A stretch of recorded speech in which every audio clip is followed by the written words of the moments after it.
शहजादे, शहजादे, हेलो, सो रहे हो आप? बात तो सुनो, मैं पूछ रही हूँ, सो रहे हो आप?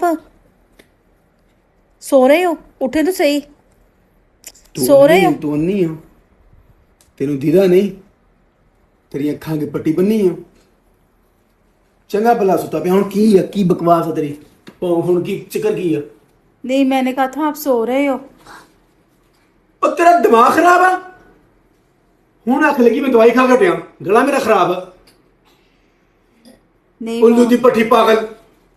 वो मैंने ना आपको बताना था भाई, मौसम बड़ा प्यारा हो गया है, मैंने कहा चलो आपको भी बता दूं। बड़ा फिर अच्छा मौसम मौसम। प्यारा हो गया तो मैं उसे गली किसियां मारनियां। नहीं, बताना तो फर्ज है ना मेरा कि मौसम बड़ा प्यारा है, आप सो रहे सुता हो। पिया बीमार, तेरे सामने बीमार है मैं, सुता पिया। अच्छा, वाकई में सो रहे थे?